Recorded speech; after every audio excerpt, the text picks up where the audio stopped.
So welcome to another session of Architecture Matters. Today I'd like to walk you through our cloud adoption framework and just the lessons that we've learnt and the IP that we've developed over the last 3 years to help organisations make that transition to a hybrid cloud model.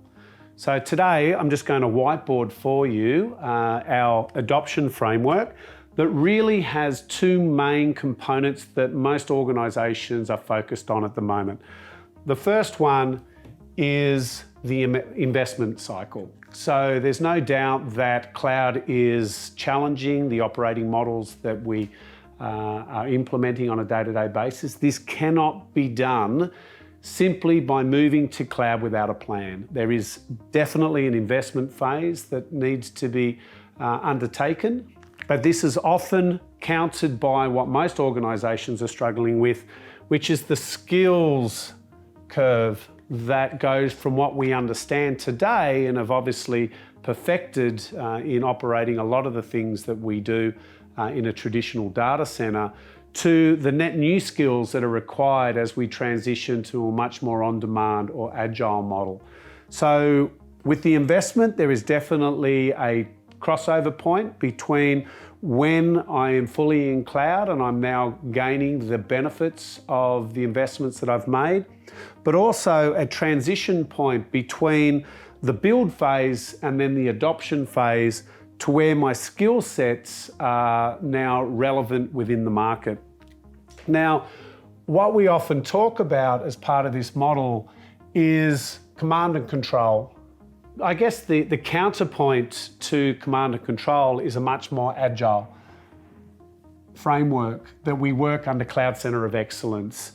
What we often talk about is this transition cycle that happens between on-premise to cloud. Now, how much I take to cloud obviously is dependent upon my business initiative or the strategies that I'm actually trying to implement.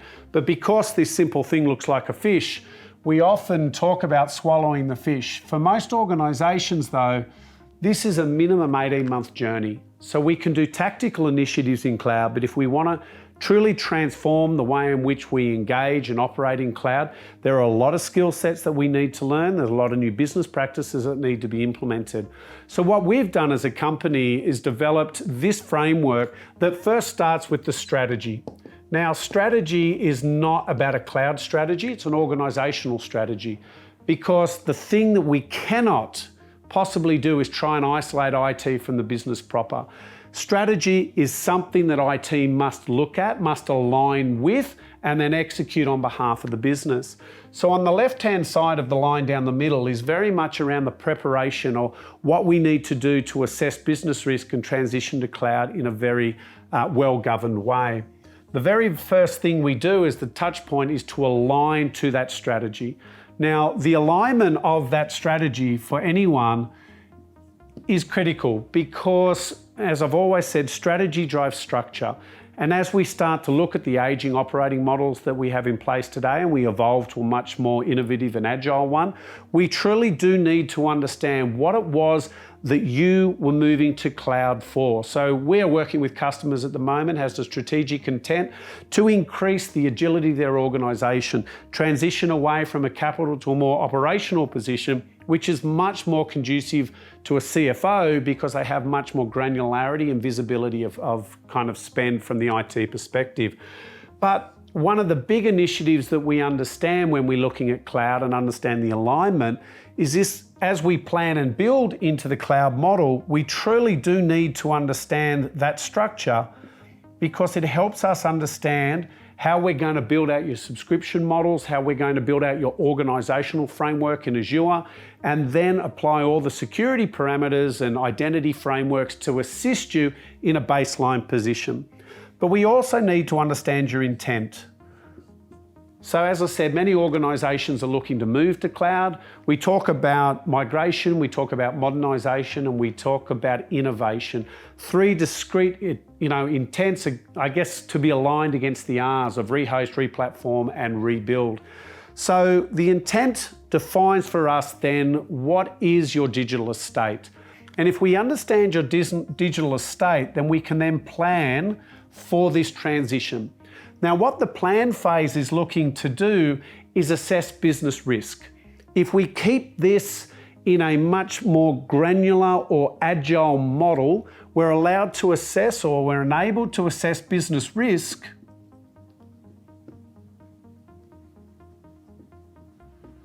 on a case-by-case basis. Now, as part of this model, we created or adopted or evolved Microsoft's Azure framework to ensure that we understood each of the governance pillars. These are the things that we assess on an ongoing basis against each new workload or initiative that is transitioned to cloud. So the things in cloud that are very different with on-premise, we need to understand and we need to acknowledge. In this case, we have cost governance, which is the C of the first model. We have a security, we have resource consistency, we have identity, and an automation architecture. One of the things about cloud and bringing automation to bear, it's almost innate within cloud to be able to drive efficiencies, to ensure that we get consistent and predictable outcomes, and really advance the agility model that most organisations are after. Once we understand all of that, we then are in a position to build out the scaffolding that an organisation needs in order to transition to a cloud in a secure and well-governed environment. So these 5 governance profiles are then fed into what we have developed as part of our conversation, which is the Secure Virtual Data Centre. These are feeders into the policy framework that is the SVDC. But in essence, the SVDC is a secure hub and spoke framework that allows an organisation to extend their on-premise network seamlessly to cloud, but we have already performed all the heavy lifting around the ISM controls and what that means to adhere to a protected position. So the whole SVDC is architected to a protected position to ensure that when I start to move my workloads or executing cloud, I'm doing it in a governed way that will then obviously impact the initiative or the confidence of business in these new strategies. So in phase 1, what we're really looking to do is understand who you are as an organisation and what your intent is. We would then understand those workloads, and that could be a lift and shift migration. It could be that I want to modernise an aging application using PaaS services. Or it could be that I'm implementing a brand new agile DevOps framework. Each and all of these are discrete outcomes that can be then governed independently under the business risk model to define, I guess, the catch-all for government as it relates to risk. So once we've implemented that, we have this counterpoint. It's probably at that point that most organisations have invested the most money to get to a position. You can't meander into cloud. The risk is too great, and certainly with all of the security constraints within government around ISM and the protected and official environments, it would be tantamount to a disastrous event.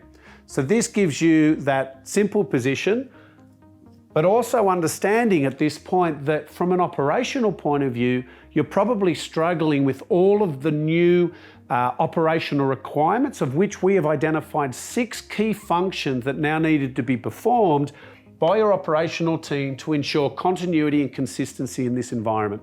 But once I've actually got myself into a position, I'm now looking at the adoption framework. So what we've realized is at 0% in cloud, I don't have a lot of expertise. I don't have a great position of knowledge.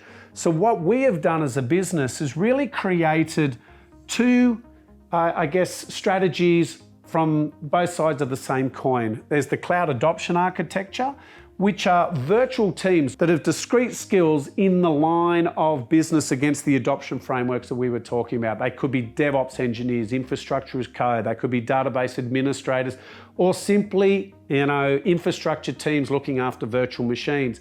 But as we move, their job and their position is to transform those workloads and migrate them to cloud contextually to the original conversation. There's never a cloud adoption team, but originally there's probably only 1 or 2 that you're going to have working inside your organisation. As you scale this environment, you will bring more and more adoption teams to bear. But this is done through augmentation.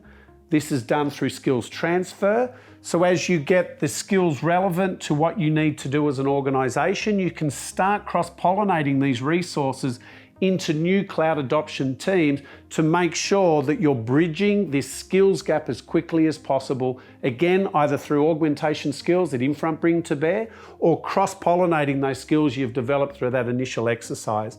But one of the other big challenges that we have, and this is one that's just a day-to-day operational problem, is we have very little in cloud today, but quite a heavy operational need in what we're trying to achieve to ensure that we're meeting Essential 8, to ensure that we've got all the consistencies that we've modelled through our business risk model, managed and supported on a day-to-day basis. So what we've done here is paired the cloud adoption team with a cloud governance framework. So this can be implemented as best practice, but it's also now as a service offering that Infront is bringing to market to basically catch, govern and operationalize those services that you're bringing to cloud as a managed outcome. It's a very discrete function. It's built using Microsoft's Azure Lighthouse, Secure Lighthouse framework, and modeled to meet all of the ISM compliant positions as a service for protected and official.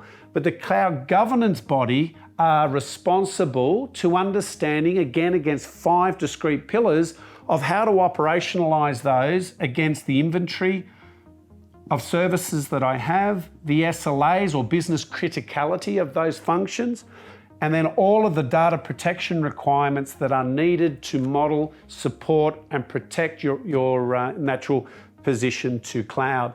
So just summarizing this as we move forward is aligning with the business function, understanding my business risk, implementing the scaffolding to ensure that you've got a well-governed environment, then defining your virtual teams for cloud adoption based on the initiatives that are high order value for your organization, and then ensuring that you have the skills in the operational/governance position to ensure that each and every initiative is well looked after and well maintained. One of the main reasons that growth was impeded was these teams were operating independently.